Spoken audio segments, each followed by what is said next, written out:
நண்பர்களே, எல்லோருக்கும் அன்பான வணக்கம். இது உங்கள் தமிழ் ஸ்டோரி பாக்ஸ். இன்றும் ஒரு திகில், த்ரில்லு, அதோடு ஞானமும் கலந்த புதிய பயணத்துக்கு உங்களை அழைத்துக் கொண்டு வந்திருக்கிறேன். சரி, ஒரு ஆழ்ந்த மூச்சு விடுங்க. கண்களை மெதுவாக மூடிக்கொள்ளுங்கள். இருளால் மூடப்பட்ட ஒரு சுடுகாட்டின் நடுவே ஒரு உருவம் தனியாக மெதுவாக நடந்து கொண்டே இருந்தது. அவர் வேறு யாரும் இல்லை, விக்ரமாதித்தன். எதுவானாலும் என் கடமை நிச்சயம் நிறைவேறும் என்று உறுதியோடு கூறியபடி மீண்டும் அந்த பழைய புளிய மரத்தை நோக்கி நடந்தார். அந்த மரத்தில் தலைகீழாக தொங்கிக் கொண்டிருந்த ஒரு பிணத்தை அவர் பிடித்த நொடியில் அது உயிர் பெற்றது.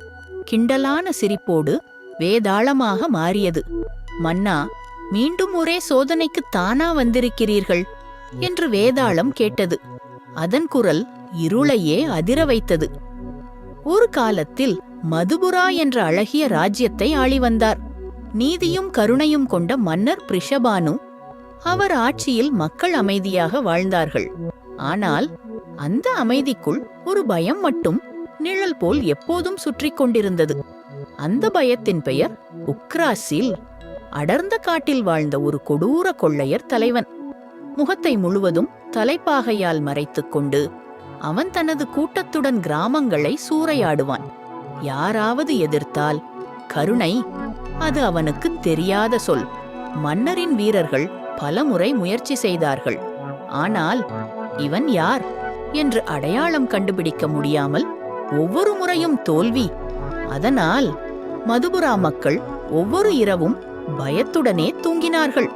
ஆனால் இந்த கொடூர மனிதனுக்குள்ளும் ஒரு மனித இதயம் இருந்தது. உக்ராட்சியில் திருமணம் செய்து கொண்டான்.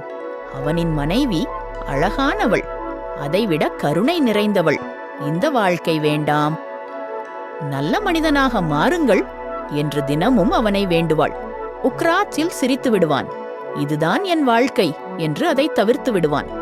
ஆனால் ஒரு நாள் ஒரு சின்ன குரல் அவனின் வாழ்க்கையையே மாற்றியது. அவனுக்கு ஒரு மகன் பிறந்தான். அந்த குழந்தையை கையில் எடுத்த அந்த நொடியில் உக்ராசிலின் கைகள் நடுங்கின, இதயம் உருகியது. அதன் பிறகு அவன் கொள்ளையடித்தாலும் பெண்களையும் குழந்தைகளையும் தீண்டாமல் விட்டுவிடுவான்.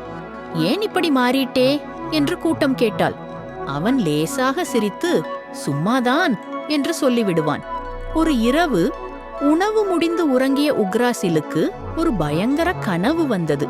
மன்னரின் வீரர்கள் அவனை சங்கிலியால் கட்டி இழுக்க அவன் பார்த்து கொண்டிருக்கும் போதே அவனின் மனைவியும் சின்ன குழந்தையும் ஆற்றில் தள்ளப்படுகிறார்கள். இல்ல இல்ல என்று அலறியபடி வியர்வையோடு அவன் எழுந்தான். அந்த கனவு அவனின் உள்ளத்தை உலுக்கியது.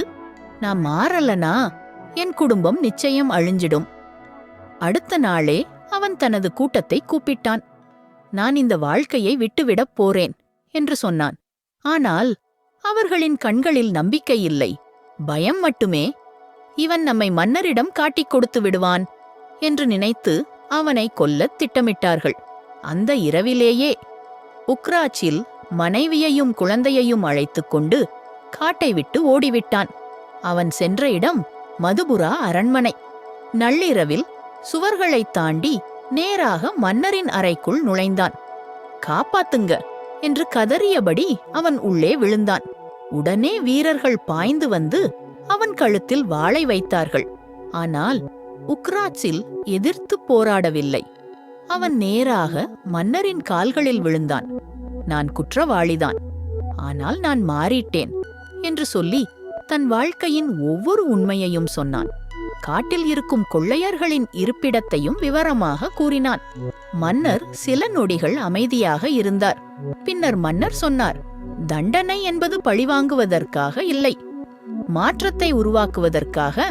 உக்ராச்சிலுக்கு பணம் கொடுத்து ஒரு வருடம் நல்ல வாழ்க்கை வாழ்ந்து காட்டு, அதன் பிறகு திரும்ப வந்து என்னை சந்தி என்று கூறினார். உக்ராசிலின் கண்களில் கண்ணீர், இதயத்தில் நிறைந்த நன்றி. கதை முடிந்ததும் வேதாளம் சிரித்தது. மன்னா, ஒரு கொடூர கொள்ளையனை மன்னித்தது உண்மையிலேயே சரியா என்று கேட்டது.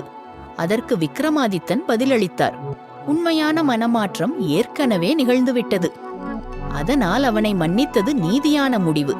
அந்த பதில் கேட்ட நொடியில் வேதாளம் சிரித்தபடி வானில் பறந்து கொண்டே சொன்னது, மன்னா, இந்த சோதனையையும் நீ சரியாக கடந்து விட்டாய். இப்போது நான் மீண்டும் அந்த புளிய மரத்திற்கே திரும்பிச் செல்கிறேன். அது பின்னால் திரும்பவே இல்லை.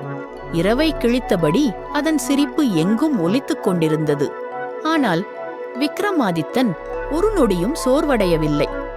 என்னால் என் கடமையை நிச்சயம் நிறைவேற்ற முடியும் என்ற உறுதியோடு மீண்டும் அமைதியாக அந்த மரத்தை நோக்கி நடந்து சென்றார். இப்படியே மன்னரும் வேதாளமும் சந்திக்கும் சோதனை தொடர்கிறது. நண்பர்களே, இந்த அத்தியாயம் உங்களுக்கு பிடித்திருந்தால் லைக் பண்ணுங்க, ஷேர் பண்ணுங்க, சப்ஸ்கிரைப் பண்ணாம மறக்காதீங்க. Tamil story box. அடுத்த எபிசோட்ல வேதாளம் இன்னொரு அதிர்ச்சி புதிரோடு திரும்ப வரப்போகுது. அதுவரை சிந்தியுங்கள், புன்னகையுடன் இருங்கள். நன்றி, வணக்கம்.